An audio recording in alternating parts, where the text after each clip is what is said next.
on in the room. Come on in the room. Bucks win tonight or this afternoon, matinee, Sunday afternoon game 124-117. Come on in the room. Doc is our doctor. He writes out all of our scripts. He gives us our medicine in our room. We are live. It's the Cream City crossover. The guru, Trey Crosby III. Chris King. Yeah, no JT today. He's out at the zoo. Sunday family time, man. Sunday fun day, a little family time. But the Bucks win it today, 124-117. Much needed victory over the shorthanded LA Clippers today. And again, we thought maybe once we heard that Paul George was going to be out, once we heard that James Harden was going to be out, not James Harden. Once we heard Paul George and Kawhi Leonard were going to be out, James Harden played this afternoon. But once we heard those two guys were going to be out, you're thinking, okay, the Clippers on a back-to-back. They played just 19 hours ago. You're thinking this might be a night where the Bucks are going to get not necessarily a night off or a game off, but you shouldn't have to struggle. You shouldn't have go down to the wire. Lies. That did not happen today. 124-117. The Clippers, this game was nip-tuck all throughout the game. Bucks, I would say, kind of controlled for the most part the basketball game, but the Clippers were right there. North Powell had a good game. And again, the Bucks were able to secure a victory, much needed victory on this road trip. Right now, they're 1-2, looking to salvage it Tuesday night against the Sacramento Kings. Want to get to 2-2 on the trip. But let's do it. Let's get into it. Oh, if you want to talk to me on the Twitter at TCIIIESQ in the chat right here as well on YouTube, we'll get at you with your comments and everything you have to say about the Bucks with a big time victory on the road in LA, 124-117. And let's do it. Let's get the game recap going. Game recap sponsored, as always, by the law office of Daly M. Johnson. When you need defense, where? Off the court. Off the court. Off the court is where you need that defense. And the Bucks were trying to provide it on the court tonight. But when you need it off the court, you go to Daly M. Johnson. Law office Daly M. Johnson, serving Central and South Central Wisconsin with criminal defense, with traffic and OWI defense, TROs, that's temporary restraining order, and injunctions. Get at him, Daly Johnson, 608-893-8370. Go to his website, www.dmjlaw.com. Sign up for a free phone or in-person consultation. And let's get to the Bucks recap. 124-117, beating the Los Angeles Clippers. Giannis Antetokounmpo almost messed around and got a triple-double today. And the crazy thing is, a lot of people say he kind of was okay, kind of decent game. Just a casual 34, 10, and 7. One block, one steal involved in it as well. Shooting 50% from the field, 10 of 15 from the line. He was a plus 19 today. Excellent job from Giannis. Jae Crowder at 7 points. Brook Lopez chips in 7.6 boards. Had a big-time three from the logo, and the side logo there with the crypto. Hit a big-time three late in the fourth. Malik Beasley with 17 points, 6 for 11, 4 9 for 3. And then Damian Lillard. This is a dynamic duo. We've been waiting to see. This is why the Milwaukee Bucks ultimately are very scary, and we'll get to in a second. But 35, 11, and 7, 11 of 19 from the field, 7 of 13 from 3, 6 of 7. He missed a free throw, but Damian Lillard was cooking tonight. Like, there's no way around it. Dame was absolutely cooking, and this is what you want to see. 35 and 34 with no Khris Middleton. This is why when Giannis and Dame come into your building, and whatever playoff series begins, this is why you got to be deathly afraid of this combination, because they can do things like that, basically putting up 70 points by themselves. Bobby Portis puts up 11 and 8, 25 minutes. He had 11 points on 14 shots. He got way too ISO happy. We got back into black hole Bobby kind of stuff. He wasn't good on defense either. Pat Connaughton, who Doc Rivers proclaimed is back. Research. I never see anything like every time I see AJ Green get in the game, he's balling. But all of a sudden, Pat Connaughton has 2 good games and he's back. And now we can't play AJ Green anymore because Pat Connaughton's back. 26 minutes for Pat. I didn't think he was bad tonight, but it's 1 for 5. I don't know. I don't get this whole thing that he's back. Patrick Beverley had 5 points, 4 boards, 2 steals. I thought he played a very nice game tonight. And Danilo Gallinari put a 3 and he scored. I think his first 3. He taking 8 attempts. It's funny. He hits a 3. They treat him like a Make-A-Wish kid because everybody's congratulating. It doesn't matter. I've never seen it's my wish. But I don't. I'm just saying. I still don't know what he does. How many minutes did he play tonight? Let's see how many minutes down. 6 6. minutes for Danilo Gallinari. He was a +5 in those 6 minutes, so he must have been on the floor with Giannis.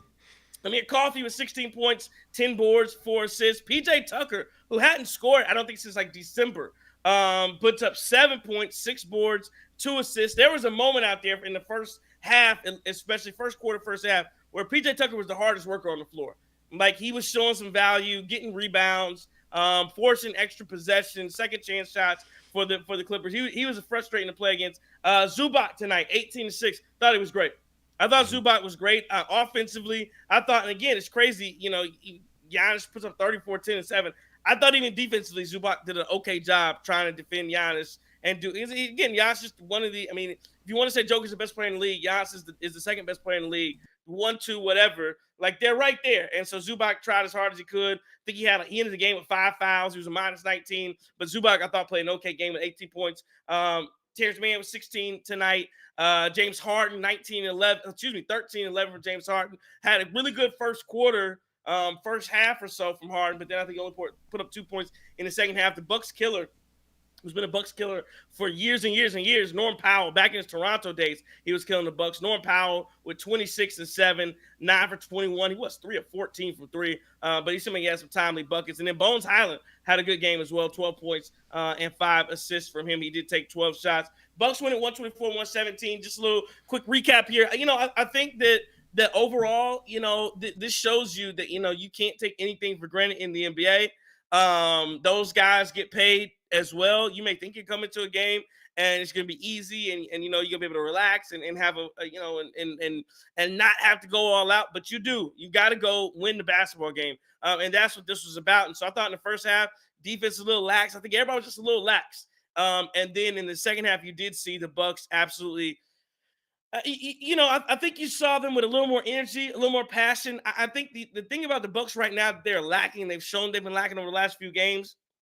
When Doc Rivers took over, the Bucks' energy was high, like throughout basketball games. I think I'm starting to see like that down back a little, where the new coach thing is worn off, and now it's not constant energy throughout. But what won the Bucks game today eventually was the 2-man game between Giannis and Dame, and they had it working early and they had it working late. And I got into some tussles online about the 2-man game and because we'll get into this more, but just quickly I'll say this. Listen, y'all, it's not Giannis's fault when Dame misses shots. And again, Dame had a great game tonight, 11 for 19, 7 for 13 for 3, and 35 and 11. And the crazy thing is, it comes off as if, because I think what people were upset at was in the first half, Damian Lillard only took 6 shots. He ends the game with 19 attempts. So you're doing the math, and that means he took 13 in the second half. He took 13 shots. He finished with 6. He was 4-6 in the first half and finishes 11 for 19. Bobby Portis took 14 shots. I think in the first half, Bobby Portis had 12 shots. What I'm saying is, like, nobody's telling people they can't shoot. I think everybody wants Damian Lillard to be aggressive. Like, that's when he's at his best. And the funny thing to me is it comes off as like the Dame stands. Number one, they were blaming Giannis for like him not getting shots. Blaming him about why he's not shooting the ball. Why is this, he doesn't set screens well enough, and all this stuff. And it's like, the crazy thing is, for the Dame stands to do that, it's almost as if you don't have enough, as if you don't think highly enough of Damian Lillard. And it almost comes off as if I think higher of Damian Lillard's ability and skill than you do. Because I'm telling you, no, we don't have. Giannis is not about to play like Bam Adebayo. He's not. That's not going to happen. Those screens look the exact same. He set them all year. Maybe a couple were a little better, and I'll give Giannis credit for some of them. But he set the exact same. He's not changing his game. He's not setting his heart. He's not. Who was it? Rudy Gobert. He's not setting screens like Rudy Gobert, trying to get screen assists. That's not how it goes. Okay. So Giannis play like this. He's an MVP candidate. Damian Lillard's got to hit those shots. And what I'm saying is, on a night like tonight, he goes 35 and 11. He hits shots in the clutch. He hit them in the first half. He hit them throughout the game. He attacked. He hit from the mid-range. He hit his threes. Like, and again, you think about it. And I'll get to this in a second, though. But like, when he's got it rolling, it's great. But 7 and 13, I want him to attack even more. But he hit a couple middies, got to the basket, hit the threes. But what I'm saying is, Dame is perfectly capable of hitting those shots with limited space, because remember, well, I'll just say this. Remember, in the first half of the season, it was Well, he shoots better when it's contested, and they got him off ball, so they give him all these open shots, and he's better with. Okay, fine. Now he has the ball. Now, well, the screens aren't good enough. Dude, Damian Lillard is a top 75 Hall of Fame caliber player. That's the standard. And again, I know he's not gonna shoot 58% all the time, 53% for three, but Damian Lillard can do this. It sucks that I got more faith than the Damian Lillard stands in Damian Lillard. So I'm glad my faith pays off tonight. 124-117 Bucks win. That's what I saw. Chris, what you see? So I actually do think that this two-man game is coming around, but I thought the difference between the Lakers game and tonight was just the fact that they were able to lock in for the final possessions and finally get some stops down the stretch, because I did think that two-man game was working well versus the Lakers, and we'll talk about why that works so well and why that's so great and how they're getting comfortable with each other. I thought defensively there were still some lapses that you definitely need to take care of. PJ Tucker got loose in some blind spots, and he was able to get some wide open layups. Look, the straight line drive has really been the problem for this Bucks team, because it's forcing guys to overhelp. It's forcing guys to lose their man around the perimeter and mess up rotations. And that's why I think you see teams like the Clippers, if they're shooting the ball well, and guys like a Norman Powell, guys like a Terrence Mann, they can get open shots against you. And so I think that's the biggest thing that the Bucks need to work on going forward. But other than that, look, we knew Giannis is inevitable. We knew at some point he would get it going after a slow start. And so for him and Dame to really take over that fourth quarter is pretty encouraging, I will say. And this was a game that you should have won, and a game that that you needed to take control of, because they had the guys sitting out and they were on the back-to-back with limited time in between. So glad they took care of business, and it would have been a lot worse if they didn't. So I'm just glad that they were able to get the win, and then hopefully that sends them into a right direction on this West Coast road trip. Yeah, you had to find a way to get a win tonight. That was in the end game. However it happens, if you win by one, as John, if he would say, you got to take the nitty with the pretty with the gritty. You win by 30. But yeah, Chris, to your point, I mean, that's what won the Milwaukee Bucks this game. And again, it's gonna be interesting to see what happens when Khris Middleton jumps back into the mix. But this two-man game of Damian Lillard and Giannis, when it's playing at its highest level, it's damn near unstoppable. Like, I think somebody in the comments said, yeah, the two-man game at Green Range, the two-man game looks good. Easily best two-man game behind Jokic and Murray. It will get even better when Khris is back providing spacing. So yeah, I think, and I agree. That's my thought, is that when Khris comes back, you're going to see even more spacing with it. It's going to look even better. But yeah, I'm with you, man. I thought that, it was definitely an encouraging thing when you can get to it, not just once in the game, twice a game. We talked about this when Doc Rivers got here. He was going to take the low-hanging fruit and spamming that pick and roll action, spamming that two-man game. The only thing I think that sometimes, but sometimes that can happen even when guys are ISOing. The only thing I think is that sometimes when there's two men and other three guys just kind of sitting around, I think they can get not just cold, but get to where they're not involved, and you want to make sure they stay involved. But again, I give the Bucks a lot of credit. I give Giannis and Dame a lot of credit, because between the two of them, you talk about making sure other guys are involved. And I know some of these obviously went to each other, Dame and Giannis, but 10 assists for Giannis, 11 assists for Dame. They did a great job working other guys in. And again, Malik Beasley was one of the guys who was a big-time beneficiary of the offense. So, listen, I was impressed offensively. Defensively, you're going to have to guard better. I mean, there were a couple times I thought where Giannis was just straight locking down. He locked down James Harden once. I know he got punched on once too, but I thought, they are a better defensive team right now than they were. But too many times you're getting lost, and there's just too many lapses out from the 3-point line and whatnot. I want to see how many threes the Clippers have tonight. They hit if I go to their 3-point percentage, 14 threes. Now they took 47. So they were about so they were jacking it up from three. The Bucks at 17 were 17 and 38 from three. But yeah, just timely buckets. And again, playing that two-man game, you got to play it off each other. And Damian Lillard hitting shots like that's like tonight. One of the difference was, and I agree, Jamar Kenner, the Bucks do have to rebound better. They have to guard better. Like, some of those are just individual assignments they've got to be better at. But again, the Bucks are going to be very hard when Damian Lillard is shooting at the level that he shot tonight, because you know what Giannis is going to give you. And I give Giannis credit for hitting free throws down the stretch and late. But again, tonight was this afternoon, Damian Lillard hit shots, and we talked about it. If Damian Lillard is shooting over 50%, the Bucks I mean, win at almost like a 98, 97, 96% clip. He shot 11 for 19 tonight, 58% from the field. When Damian Lillard scores over 26 points, I think they were like 21-1 or 22-1 or whatever it was. He did that the other night against the Lakers and they lost. So I think that was their second loss when Damian Lillard scored over 26 points. He goes for 35 tonight. And again, you get a good result.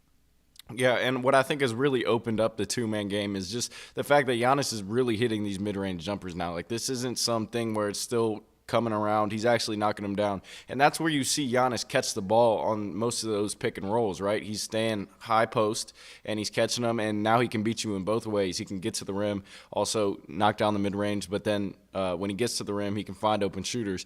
And I think that's why this two-man game is actually working a lot better than it had been, because a lot of times earlier on in the season, you saw Giannis just catch the ball, and he would just want to drive from the free throw line or drive from the high post. Instead, he can step out, knock him down. He did that tonight.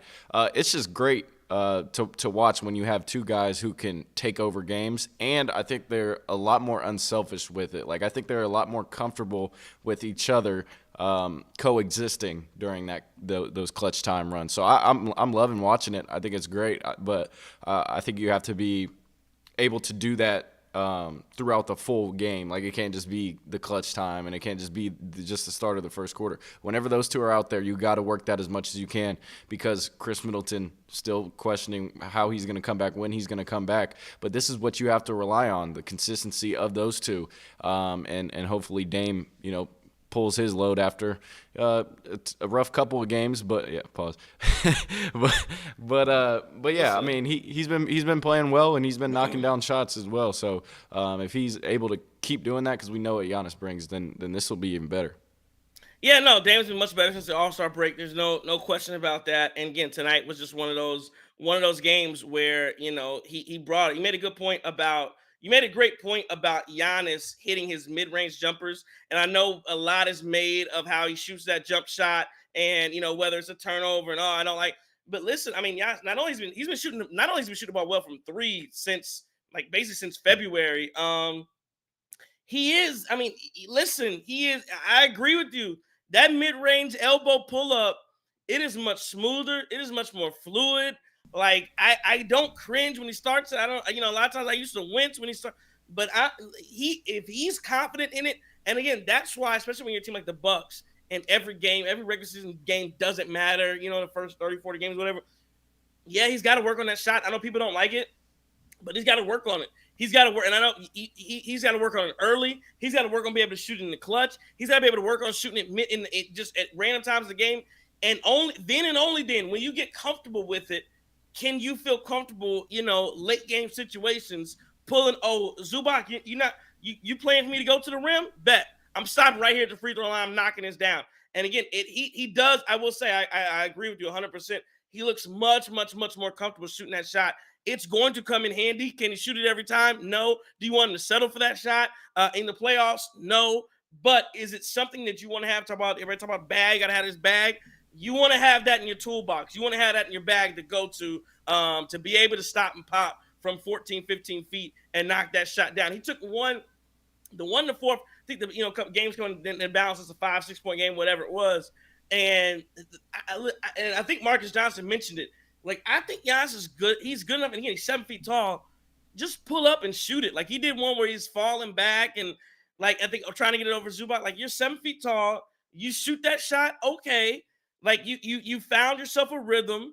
Just pull up and take that. Like, you don't have to fall back with it and make it a tougher shot. So, I encourage it. I like seeing it. And yeah, I think you're right, Khris. You want to see these two, again, continue to play off each other. They look much more comfortable. One other thing I noticed about their pick and roll game is in the beginning of the season, I've talked about this before, and I've just noticed this over the past 5-6 games, where prior, Damian Lillard, when Giannis would set the screen, slip screen, and start rolling, Dame would throw the bounce pass, and it would almost roll to Giannis, like at his ankles. And I know I've talked about that before, yeah, right? I've talked about that.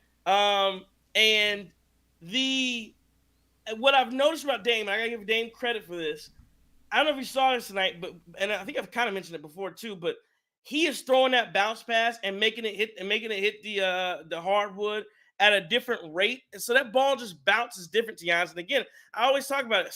When you try to make a 7 foot have to he's 7 feet tall. Don't make him bend down to his ankles to pick up, to pick up a basketball, right? Like get it to him and see if you can get. And I thought Dame's done a good job over the last. If you just watch those bounce passes now, they seem to come up a little bit higher. Giannis doesn't have to reach down, fumble with the ball. So again, that comes with time. That comes with being comfortable with each other. And I'm glad they are spamming the hell out of this pick and roll and 2-man game. It looks beautiful, especially when it works to perfection. And it came to fruition tonight.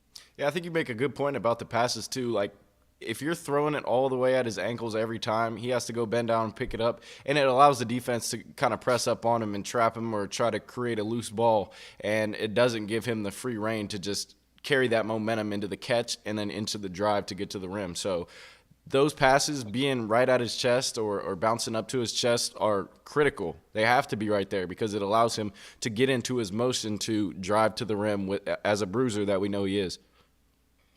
Yeah, no, any 100%. Let's take some time and go to the chat here. James Henderson says the Bucks are a work in progress. We have to give them a little more time. Mac for a better tomorrow says decent win. No Paul George, no Kawhi, so it would have been a terrible loss. Niram Ganeem says this is Giannis and Dame's. This is Dame and Giannis' best game as a duo yet. This 2-man game, we'll see Giannis drop a few points per game, and Dame will pick up a few, but they will both get their 30 per game. Again, I'm telling you, if you're telling me right now that both of those guys are going to be able to average right around like that 30 a night in the playoffs, listen. There will have to be a number of things that go wrong for the Milwaukee Bucks to at least, I would say, to lose or to not at least make it to the East Conference Finals. Like 30 a night from both of those guys, the Bucks should make it to the East Conference Finals. No question about it. Karan, Jamar Kenner says it's always good to get the W, but with Kawhi, PG, Russ, and the Clips coming off a back-to-back, this didn't need to be this close. I agree with that. And then one I disagree with, Dame is a below, and I think I said this the other night too, though. Dame is a below average passer, and that's not going to change. Sometimes he is, but I've seen enough to see that it's there. It's almost like Khris Middleton, when like Khris Middleton has these passes, you go, what the hell are you doing? He has these crazy turnovers, but you've seen enough Khris Middleton good passes to know that like he has the skill in his bag, he has that in his repertoire to be able to make great passes. He just has to do it, at a higher and more consistent rate. But I've seen enough from Dame to where I like he made some really good decisions tonight, even without, scoring the ball. Yeah, I mean, he was ultimately going to have to be forced to do that coming into this Bucks team because you do have an extra superstar out there. It's not just go out there and drop 30, 40 points a game and then, have a losing record every year. So, yeah, he was forced to do it, and I think he is getting comfortable in doing that.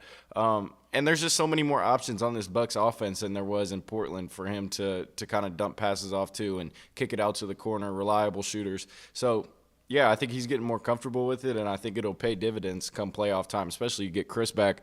They're going to have Khris play that kind of role of, like we said, being a reliable shooter, being a spot-up shooter, because Dame will be able to find him when they trap off of screens or just trap him in general. So, yeah. Tony World says 24-minute Khris equals a championship. We'll see like what Khris is able to do. I really think, though, my thing is this.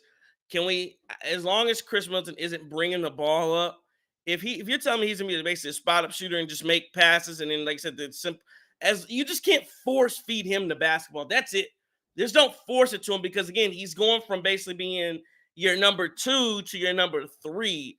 But the difference is like when I look at like Philadelphia when they're healthy, right? Tobias Harris is their number 3. Tobias Harris, his value though to me is really how he plays defense and his size. It's not always scoring. Like Khris Middleton as a number 3, his value is going to be scoring. Like that is where his value is going to be. Making the occasional defensive play and just not being a cone out there and being a smart vet, but scoring the basketball, hitting open shots. That's going to be, like I said, that's the guy. When you think about Dame Giannis, who are you going to leave? You're going to leave your Beasleys. You're going to leave I'm just thinking from a scouting perspective, you're going to leave your Beasleys open. You're going to leave your Khris Middletons open. Those are the guys that should benefit from that 2-man game when those swings happen. And again, Giannis does a great job. His vision, you talk about Coran talks about the Dame doesn't have the anticipation. Giannis 100%. You're starting to see that anticipation from him. Alex 1976 says this team still feels like fool's gold. I'm afraid. Khris, I'm gonna ask you: do you think when you see the Milwaukee Bucks and we've seen them for a time, we keep talking about what they're gonna look like in the playoffs? Do they feel like fool's gold to you? I can't go there because I do think that the Eastern Conference is a little bit weak.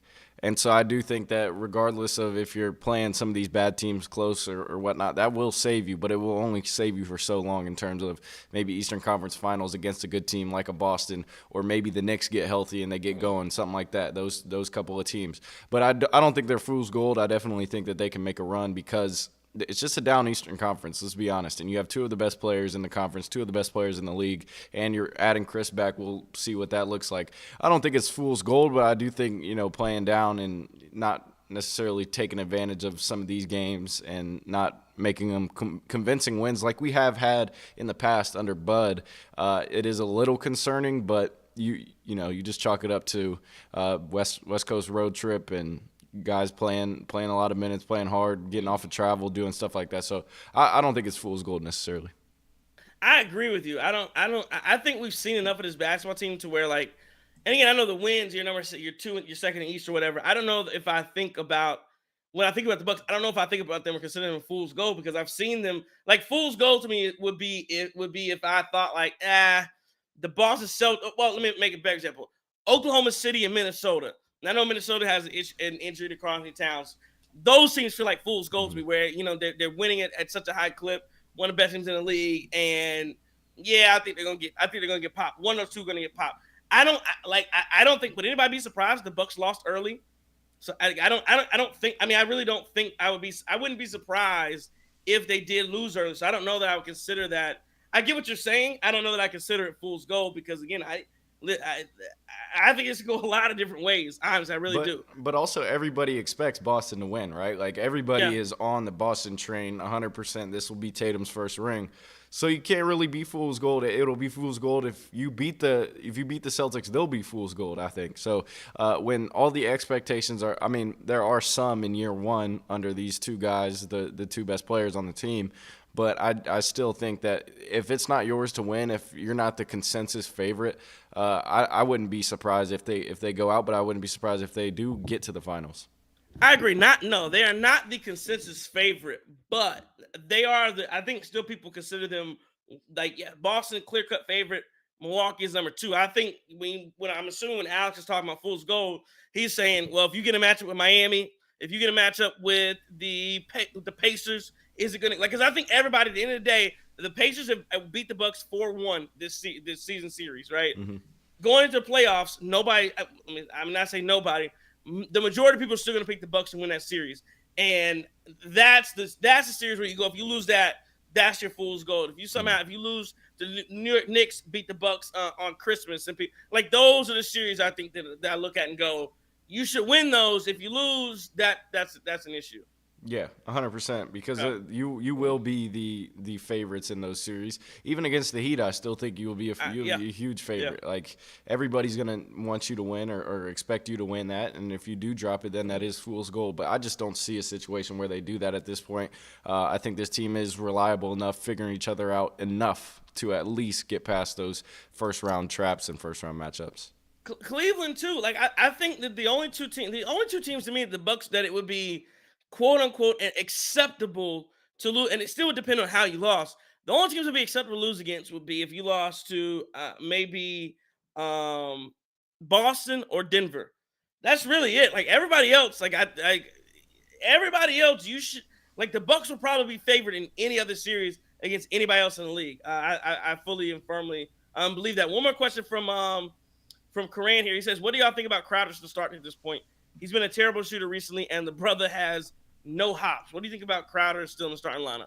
So not even just no hops. I think he is just lost a step in general of just how his timeline has went down in his career. They're asking a lot of him right now, I think, to kind of be chasing some of these younger shooters and younger guys around the perimeter and around screens and stuff like that. And then for him to also be a reliable option on offense to kick out and get those wide open threes and spot up shooters. So I think he's played the role that they've asked him to as best as he can, but this isn't sustainable going forward. And I think that the unathleticism, just being a little bit slow, is that's key for a bench guy. Like, he can be a bench guy, but once Khris comes back, he's the guy that goes down, in my opinion. I think his minutes decrease for sure.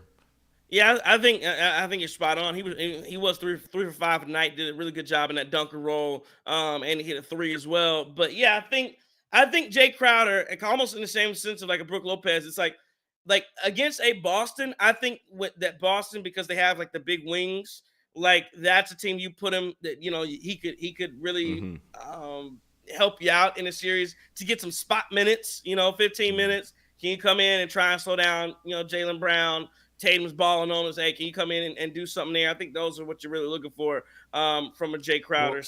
Well, think about it too. In his past, when I guess Jae Crowder was at his best defensively, he's always guarding up. He's always guarding a position above or the same positions he's running, or somebody that's taller than him and a little bit on the same speed spectrum. And you just don't see it as much with these shooting guards and these point guards that he's having to chase. So, yeah, I think he's done as best of a job as he can, and he can really help against teams, like you said, bigger guards or bigger forwards that he can just get down low and bang with them in the post. So, yeah. I agree that he can do that to those type of players. Well, right, exactly. When you think about, and we haven't seen it a ton from Doc Rivers. I don't know if he's going to do it in the playoffs. We have not really seen a lot of small ball Giannis at the five lineups.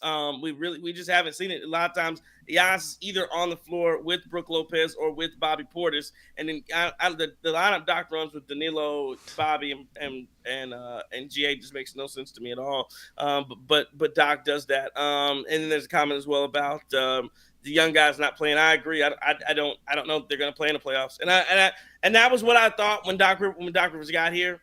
AJ Green's just probably not going to play. Marcin Beauchamp's not going to play. Andre Jackson Jr. is not going to play, like barring some type of injury. And again, these minutes just get cut down even further when a guy like Khris Middleton comes back. So I don't think they're going to be there. Khris, do you see a problem, right, with the Bucks playing down to competition?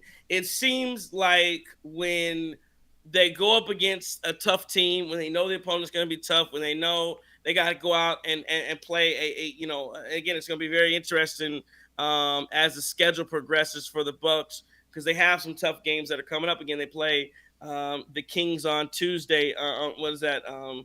Tuesday night they play the Kings, and then when I was Thursday night. But I know they have a game coming up against the Bostons. But those teams, you got the Suns on next Sunday at in the middle of the day.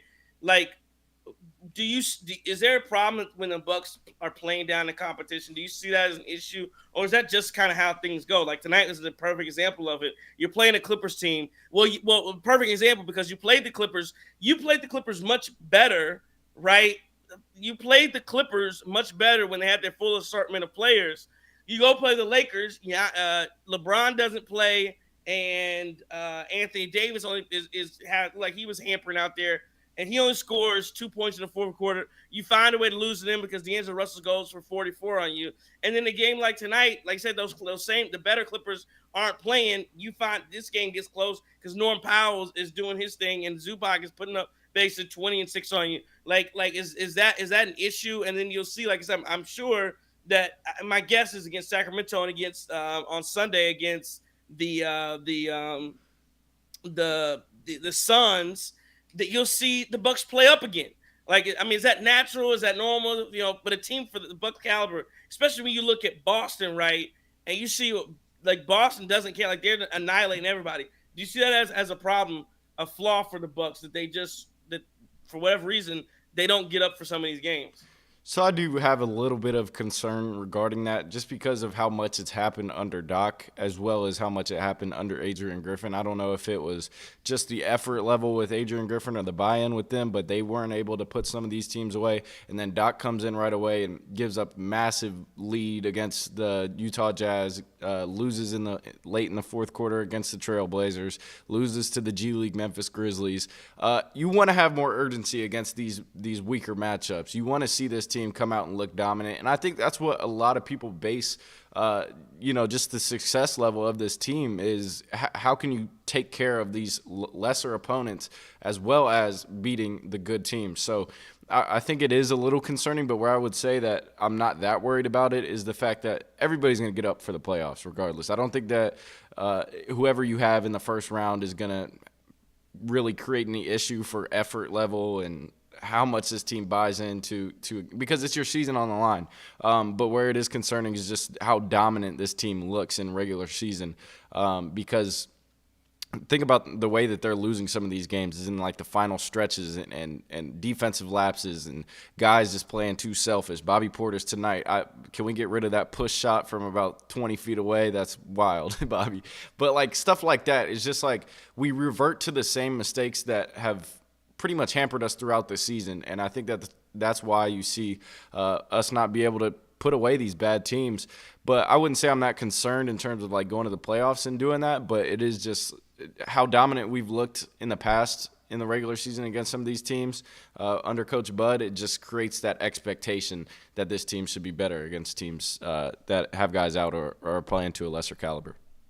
Yeah, and I don't necessarily want to make a habit of that, but again, I don't mind getting into these clutch situations, late game situations. How are these guys going to respond? And again, I've talked about Doc Rivers, a ton, but I do think, and I'll agree that it is good to see that they do have a direction and a purpose, a functionality for this offense when things get into the clutch. You know exactly what they want to get into. They want to get the ball to Damian Lillard's hands, and they want to let those guys cook and let those guys make all the decisions. And so again, a night like tonight, game a little bit in the balance. You're happy to see Dame hit those shots. You're happy to see Giannis make clutch free throws. And so if you are gonna play in the clutch, it's fine.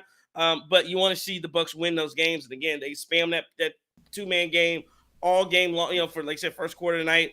And then they got back into it, and they look really good doing it. So again, you want to continue to get those reps. You want to get those reps you want to get those reps, not only just getting them, but you want to get those reps in high leverage situations. Because to your point, that's what the playoffs are going to be about: high leverage situations, in and out. And you have to make those plays. And again, I think, I get it. I know it. Boston did get a clutch win the other night, but they have not faced a lot of adversity, and that is a difference. There is a big difference in a team that has faced a lot of adversity. When they get down in the games, they know exactly what they want to go to, know what they want to run, know what feels comfortable to them versus a team that's basically blowing everybody out. And that's really the difference right now that I've seen between a Boston and a Milwaukee. And hopefully that will come to fruition late into the season, late into playoffs, hopefully when, in the East Conference Finals, if and when these two teams meet.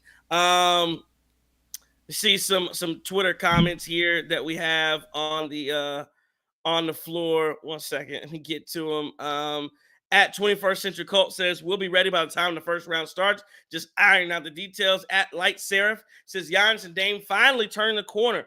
First time they were both decisive and definitive in spamming the 2-man game in a clear side out pick and roll. Giannis and Brook has already adjusted. Giannis and Brook have already adjusted playing with Dame.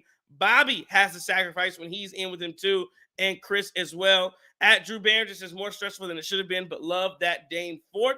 It was great. Great Dame fourth. At Mikey Rocks Lane says Dame time. At Callie Ann says Dame and Giannis 2-man games was great down the stretch. Just got to figure out the defense.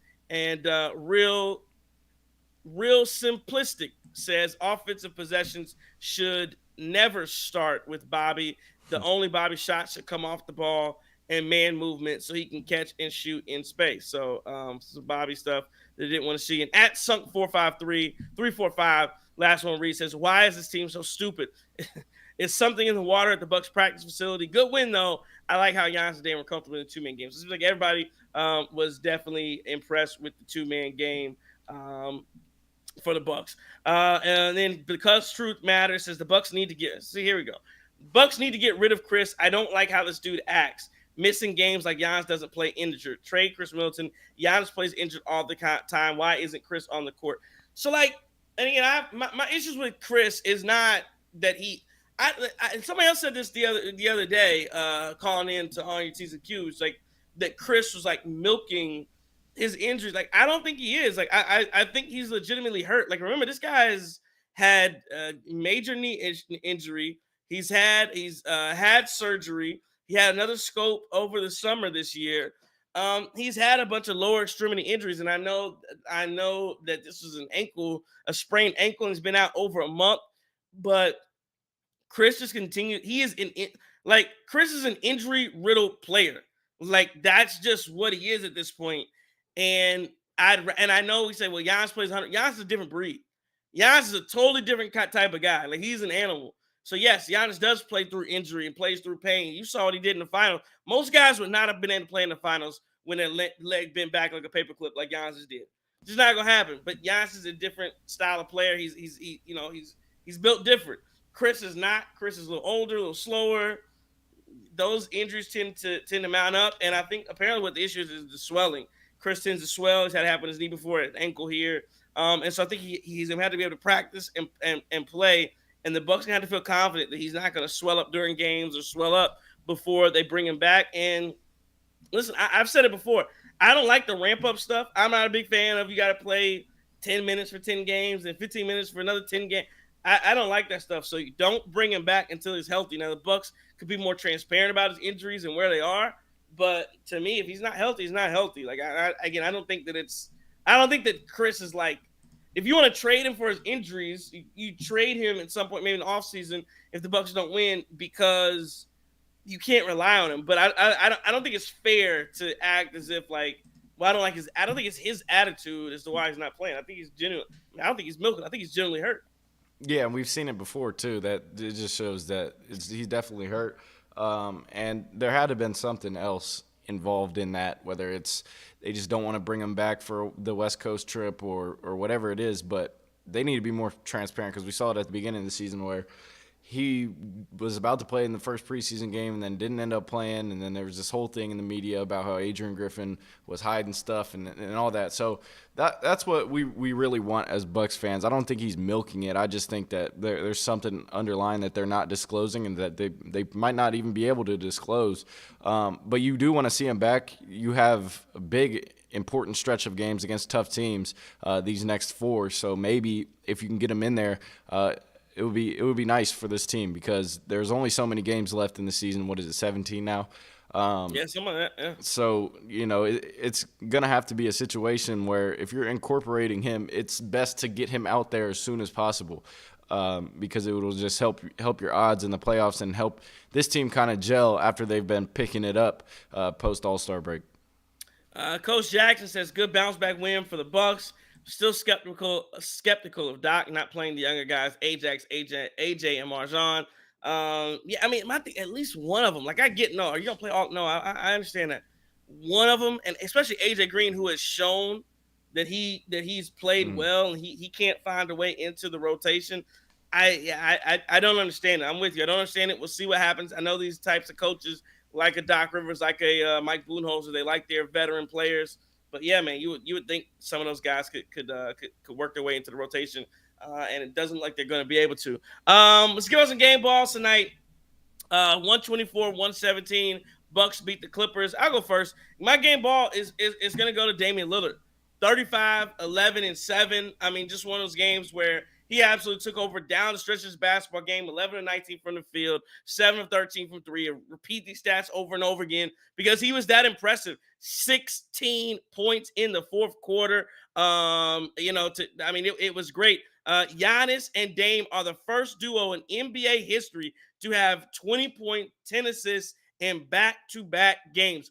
First duo in NBA history to do it. And again, Damian Lillard was just he was too good. He was too good. I mean, he took over down the stretch. He wasn't gonna let anybody stop him. He knocked down the shots he needed to make.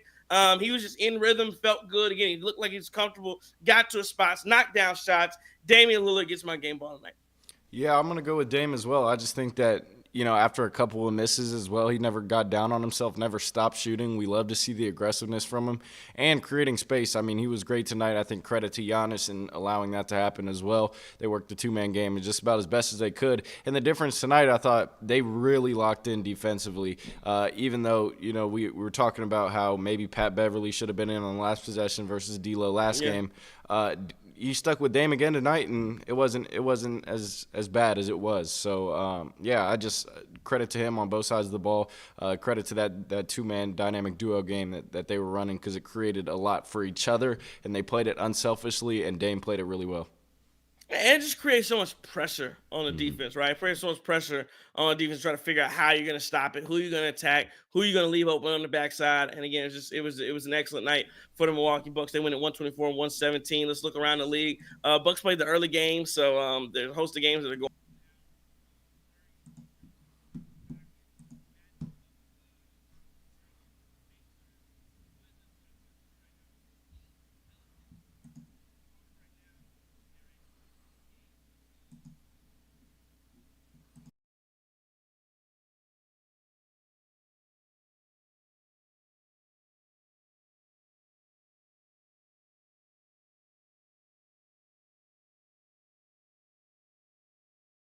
For Rudy Gobert doing the money sign at the officials the other night after he got after he was he got a foul called on him. He got upset. He does the money sign, gets a tech. Did you have and a lot of people had an issue with that because of how many ads we're seeing that are pumped into sports betting and whatnot, and then Rudy Gobert implies that the officials are being either paid off or something like. It's a bad look, and again, that's you see why they fine him $100,000. Do you have anything issue with the fine, or did you see anything wrong with Rudy Gobert? Are you saying, hey, you should be able to do this? No, I don't. I think that the fine is right, because I just think that that's very extreme to go to that level, to stoop that low, and question the integrity of these refs who work plenty of nights, plenty of games, who have been doing it, I presume, for a long time. And yeah, that's a little too extreme to go. And complain, I get, maybe arguing and stuff like that. But when you question the integrity of the person and the people doing the games, and it's a bad look, and it's not a good look for the NBA in general. People who have these extreme ideas about the NBA being rigged and people rigging games, it only feeds into that, right? So I just think that Rudy has to be better. He is a childish guy, and I wouldn't expect anything less from him to do something like that, but I don't like it. I think that that's just way too extreme. Yeah, Rudy damn near started the pandemic, right? But yeah, so I agree with all that. Yeah, you just can't do it. Leagues got to crack down on that kind of stuff. You can't. You just can't. The league has to have this integrity thing at the highest of levels. And again, I think. Do I think that officials can sometimes be shady? Do I think are some of the stuff go on? I'm sure that it does. We saw a college game the other night get pulled off the board because there was some betting irregularities that happened. So I mean, this kind of stuff. Again, when there's so much money involved, it's a problem. But this money's always been available. The only difference is now that it's at the forefront of everything. But again, everybody loves it. Takes everything to a whole another level, to a whole another height. Do you see the next year the college basketball is going to have an NIL tournament where do you see this? Yeah, I did. $1 million prize pool, right? Yes, I mean now college players are going to make money, on basic for NIL collectors, and again all this stuff just goes. There's just so much. Everything about this now is just different. Money's in your face. Getting it in that way with the betting stuff. I mean, I don't know. I don't know how this ends or where it ends. But yeah, but again, when all this money's involved at every single level, I don't think we can question the officials' integrity along with it, because again, you do have these people who there's a script, the next one's all these different conspiracy theories that come up. They have to keep that the officials have somehow got to find a way to stay above the fray and stay out of it. Yeah, 100%. I want to talk a little bit about that NIL thing too. Go ahead. I don't agree with that. I definitely think that should be a national, that could be a national championship prize. Like the person who goes out and wins the top 68, top 64 teams should be able to get some NIL collective. But to handpick 8 teams, handpick 8 programs over, obviously you're not going to go low major. You may go maybe 1 or 2 mid majors in there, but the rest will be Power 5. I think that they're allowing football, because obviously football runs the college world and football runs the world in the United States at least. And, I think that there was nothing wrong with college basketball in the first place. I think that you could have added a prize for the team who goes out and wins a bigger tournament than just 8 squads. It's unfair. It's unfair for sure to not be a part of those 8 teams who could potentially get those prizes. Instead, you should do it for a real tournament, the NCAA. Sounds like you're upset because Dayton may not get that invite. No, we're in Maui next year. We're in Maui next year. Okay, so you have to get the Maui deal. It's no $1 million prize for that. It's just you get your name engraved on the trophy. Gotcha. Okay. King of Kings says the Bucks to trade Khris for Jordan Poole. All right. And then Charles Miller says we'll go a long way in June if Dame plays like this. Listen, I absolutely agree. This is the Milwaukee Bucks' best shot of winning the championship. When the Bucks play like this, when they're able to span that 2-man game, and when it works to perfection as it did, Khris Middleton should add to that. I was encouraged by what I saw tonight. Again, or this afternoon, the Bucks just have to continue it. Like, we know what this team is capable of. We know what they can do, and you just want to see more and more of it. That's basically the gist of it here. Okay, let's wrap this up. A good deal for the Milwaukee Bucks. They get a big win, 124-117 over the LA Clippers. Khris, any final words after the big dub? They took care of business, and it took a little while for them to get going and get back into what should have been a convincing win. And they figured it out at the end. They locked in defensively, and I think that's a huge thing momentum-wise, just to go into Sacramento and try to even this thing out at 2-2 on this West Coast road trip, and then you got some tougher games coming up after that. So it'll be good for this Bucks team. I'm hoping we can finally get Khris back at some point, just because you do have these teams that you could potentially play in the playoffs. Talking about a Sixers team if they find a way to make it, or a Celtics team. You're going to want to have your guy for that game. And if you don't, then it makes things a little more shaky because they're not able to adjust to what this team has going on and to what these other teams will present, what kind of matchups they present. So, I hope we can get Khris back, but hopefully we can just keep building on this win. Absolutely. The Bucks win it 124-117, improved to 42-23 on the year. Good stuff. Winning on the road. They'll be back in action Tuesday night. Late tip-off again against the Sacramento Kings. We'll be there right for you at the Cream City crossover. Appreciate everybody for joining and tuning in. All your likes, follows, subscribe, and we appreciate all of it. It helps us out a tremendous amount and a ton. This show, as always, sponsored by the law office of Daley M. Johnson. Get in contact with him if you have any criminal defense needs. 608-893-8370. That's the law office of Daley M. Johnson. Bucks win at 124-117. This has been a Cream City Media Group production. From the Guru, Trey Crosby III. Chris King. Don't take no wood nickels.